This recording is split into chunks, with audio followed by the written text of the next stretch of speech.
that. Oh, hi everyone. One thing, I think I'm missing the clicker. Should I have brought the clicker out? Thank you.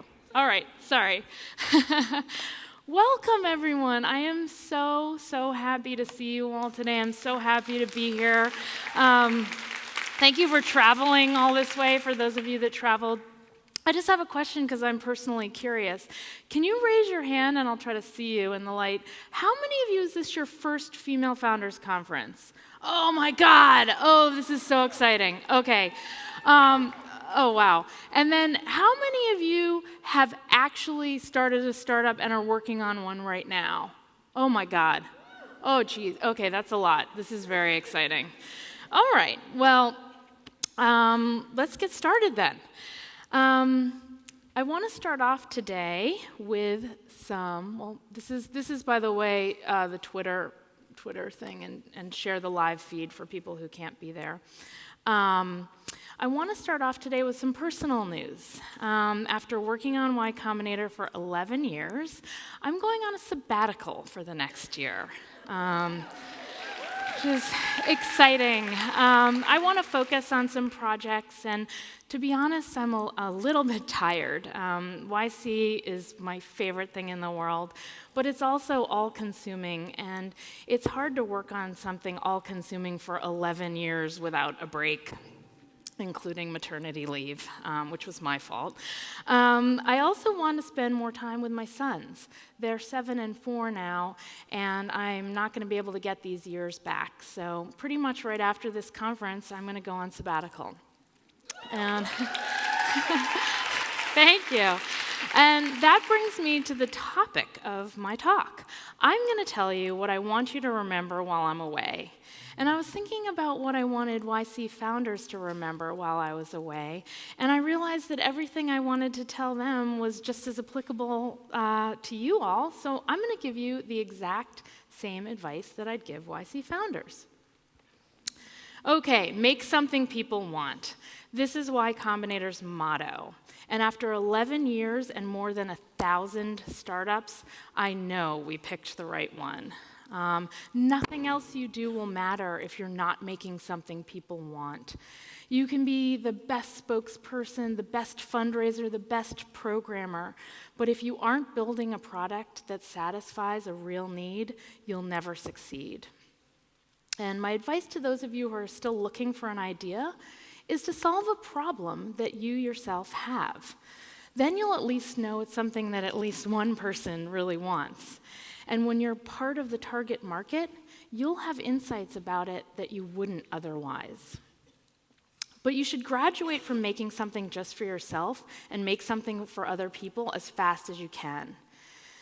And to know what they want, you have to understand them. Do they like what you've made so far? If not, why not?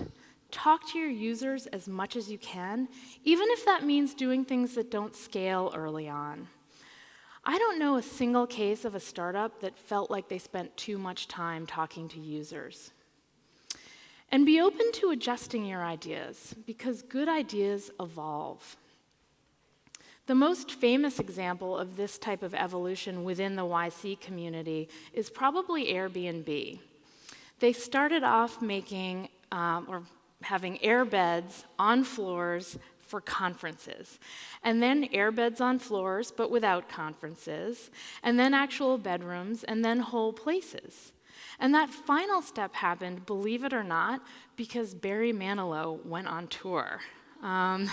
His drummer was an early Airbnb host, and that was back in the days when the hosts were expected to be there. One day, he told the Airbnbs that Barry was going on tour and could he rent out his whole place while he was away. And the Airbnbs really had to think about if that was okay.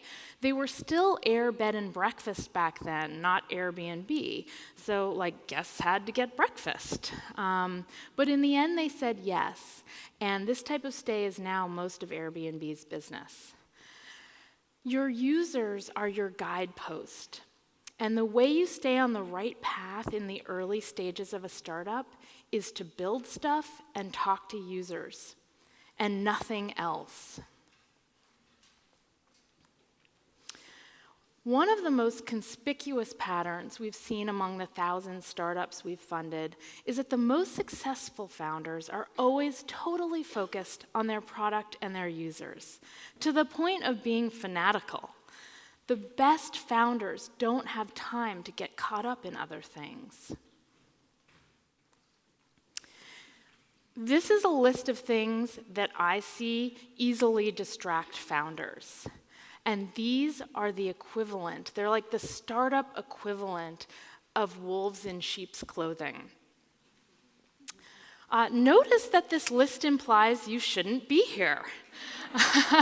Here I am up on stage at a conference telling you that you shouldn't go to conferences. And honestly, as a rule, you shouldn't. And that's why we try so hard to make this conference good, because we know that it has to be more useful to you than spending the same time building things and talking to users. And that's a really high bar. I want to talk a little bit more about the last point, worrying about being a woman in tech, since it's the only one on this list that's specific to this audience. There are some real obstacles women face as startup founders. But there's just so much talk and noise on this topic that I worry it will scare potential founders away. Also, it's hard to sift through everything and know what's accurate and what's not. The conversation around this topic is too often driven by people who are not actually building things themselves. And as with any other topic, the amount of attention the press devotes to this issue is not determined by the size of the problem, but by its potential to generate page views. Controversy generates page views, so they write about controversy. You don't hear as much about the female founders, and there are a lot of them, who are quietly and successfully building their companies. I don't give a shit about page views. What I care about is how I can help support female founders. The way I do it is to encourage women to start startups and to help them succeed once they do. So while I'll tell you that it is going to be harder for you as a woman, it's not going to be so much harder that it will make the difference between success and failure. If you want to start a startup, go ahead and do it. And don't let yourself be intimidated or distracted by all the noise, all the news articles and the Twitter controversy about how it's harder for you as a woman. That's not only the best plan for you personally, but it's also the best way to fix these problems. If you do the first things that I told you, make something people want, and focus, you'll get growth as a result. And that means you can use growth as a test of whether you're doing those two things. If you have a good growth rate, which in a startup means 10% per month, you're on the right track. And if you don't, you're missing at least one of the two ingredients that I mentioned. You're either making the wrong thing or not focusing enough. There's a famous sentence we often quote at Y Combinator: you make what you measure. Pick a number you want to grow and focus on that.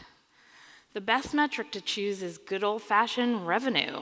There's no better test of whether you're really making something people want. Focusing on growth also prevents you from being in denial, which is a big danger for startup founders. For some reason, a lot of the problems you face in a startup tend to provoke denial. Maybe it's simply because these problems are hard. Founders who are making the wrong thing are often in denial about it. Founders who are wasting their time on inessential stuff are often in denial about it. Denial is the silent killer of startups. But if you hold yourself to growth targets, you can't remain in denial. The numbers, good or bad, are staring you in the face. Unless, of course, you're in denial about the need to hold yourself to growth targets. And that, believe it or not, happens all the time. We constantly hear founders saying, we're not focusing on growth right now. And there are times when that's the right thing to do, but I don't even need to tell you how things usually work out when we hear that from founders. Growth isn't enough, though. You can have a good growth rate and still die if you run out of money and can't raise more. The critical question is whether you're what we call default alive or default dead. Default alive means if your expenses stay the same and your revenue continues to grow at the rate it's been growing, you get to break even before you run out of money. Default dead means you don't. Paul wrote an essay about it at that URL. I strongly recommend you read that. We now ask all YC founders to begin their investor updates to us by saying which of the two they are. As well as telling us how the startup is doing, it's a good way to yank the founders out of denial. Because being about to run out of money is another one of those dangerous problems founders are often in denial about. You'd be amazed at how many founders don't even know whether they're default alive or default dead. Why do startups run out of money? By spending too much. And since the main expense in startups is salaries, spending too much equals hiring too many people. Overhiring is the big mistake in the second phase of a startup, as making something no one wants is in the first phase. I know how dangerous overhiring is because YC startups constantly make this mistake, despite us constantly warning them against it. The problem with overhiring is it gives you less margin for error. The faster you're burning through the money you have in the bank, the less time you have to make it to profitability. But startups, both because they're usually run by inexperienced founders and doing something novel, they take longer to get right than you expect. And that's a deadly combination because when you start to run out of money before you have things working right, you have to raise more during a phase when the company is an ugly duckling. And even if you're on the right track, you look bad now. And investors don't like startups like that. So after you raise money, be very conservative how you spend it. Hire for the pessimistic case. Assume it will take you longer than expected to get things working. If there's one thing you can foresee in a startup, it's unforeseen problems. I constantly see startups die, even though they're on the right track, simply because they hired too fast. The reason startups get so slammed when they have to raise money as an ugly duckling is that later rounds of fundraising get much harder. Founders who had a fairly easy time raising a seed round think it will be just as easy to raise a Series A. It's not. We often get emails from startups saying, "We're running out of money, so we're going to raise a Series A now," as if it were like making a second trip to the ATM. And when we ask how they're doing, the answer is usually a combination of slow growth and high expenses. And we have to tell them there's no hope of raising a Series A, and they'll have to make drastic changes even to survive. Series A investors have a totally different attitude from seed investors, and this is important. Seed investors are looking for promise. Series A investors are looking for performance. They know that all the returns in venture investing are concentrated in the big winners. So they want to invest in you only if you're clearly on the path to being a big winner. They'll pay high prices if you are, but if you aren't, they won't invest at all.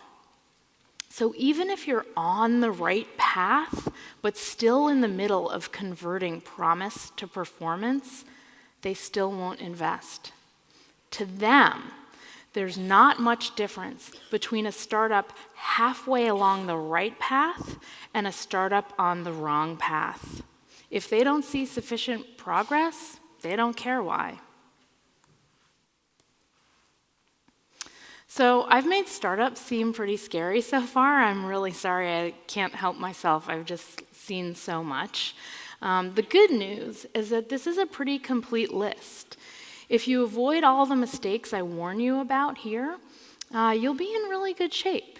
And if you start by making something people actually want, focus on making users really happy, make sure you have a good growth rate and don't overhire, you'll be in a very happy position. You'll be master of your own fate in a way that very few people ever get to be.